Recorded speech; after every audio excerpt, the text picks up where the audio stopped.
ఒక క్లాస్ రూమ్లో నెంబర్స్ అనేవి 1 to 9 నెంబర్స్ అనేవి బెంచ్ పైన కూర్చోవడం జరిగింది. సో దాంట్లో 9 నెంబర్ ఏదైతే ఉందో 9 నెంబర్ 8 నెంబర్ దగ్గరికి వెళ్ళి చెంప పైన కొట్టడం జరిగింది. సో ఎందుకు 9 నెంబర్ నన్ను కొట్టావు అని అడిగినప్పుడు ఆ 9 నెంబర్ ఏం చెప్పింది అని అంటే, నేను నీకంటే పెద్దోడిని, నేను నీకంటే పెద్దవాడిని, సో కాబట్టి నువ్వు నాకు ఎదురు మాట్లాడొద్దని 8కి చెప్పడం జరిగింది. ఓహో, పెద్దవారు చిన్నవారిని కొట్టొచ్చు, పెద్దవారు చిన్నవారి పైన డామినేట్ చేయొచ్చు అని. సో 8 ఏదైతే ఉందో 7 దగ్గరికి వెళ్ళి 7ని కొట్టడం జరిగింది. 7 ఏదైతే ఉందో 7 6ని కొట్టడం జరిగింది. 6 ఏదైతే ఉందో 6 5ని కొట్టడం జరిగింది. 5 ఏదైతే ఉందో 5 4ని కొట్టడం జరిగింది. 4 ఏదైతే ఉందో 4 3ని కొట్టడం జరిగింది. 3 ఏదైతే ఉందో 3 2ని కొట్టడం జరిగింది.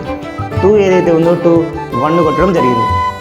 సో ఇప్పుడు పక్కన 0 ఏదైతే ఉందో 0 అనేది భయపడుతుంది, షేక్ అయిపోతుంది అనమాట. ఎందుకంటే నెక్స్ట్ 1 వచ్చేది 0 దగ్గరికి. సో కాబట్టి అప్పుడు 1 ఏదైతే ఉందో 1 0 దగ్గరికి వెళ్ళి, సో నువ్వు భయపడకు, నేనేమనను అని ఆ 1 0 దగ్గరికి వెళ్ళి కూర్చోవడం జరిగింది. సో ఇప్పుడు 0 అనేది 10గా మారిపోయింది. సో నిజంగా గొప్పవారు పెద్దవారు ఎవరైతే ఉంటారో మన ఎదుటివారిని మనం పెద్దవాళ్ళలాగా మార్చాలి, ఎదుటివారిని గొప్పవాళ్ళలాగా మార్చాలి.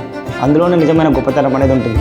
అంతేకాని మనకంటే చిన్న వాళ్ళని డామినేట్ చేయకూడదు అనేది దీని యొక్క కాన్సెప్ట్.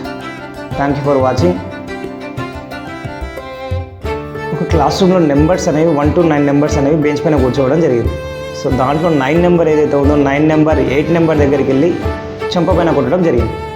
సో ఎందుకు 9 నెంబర్ నన్ను కొట్టావు అని అడిగినప్పుడు ఆ 9 నెంబర్ ఏం చెప్పింది అని అంటే, నేను నీకంటే పెద్దోడిని, నేను నీకంటే పెద్దవాడిని, సో కాబట్టి నువ్వు నాకు ఎదురు మాట్లాడొద్దని 8కి చెప్పడం జరిగింది.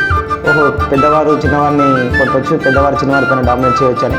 సో 8 ఏదైతే ఉందో 7 దగ్గరికి వెళ్ళి 7ని కొట్టడం జరిగింది. 7 ఏదైతే ఉందో 7 6ని కొట్టడం జరిగింది.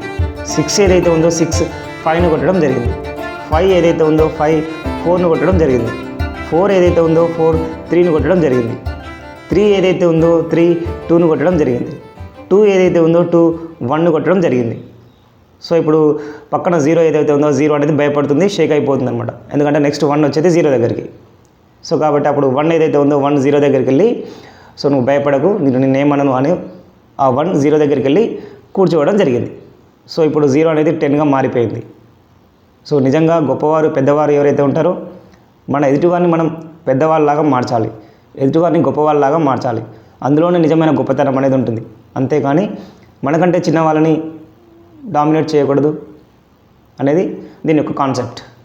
Thank you for watching.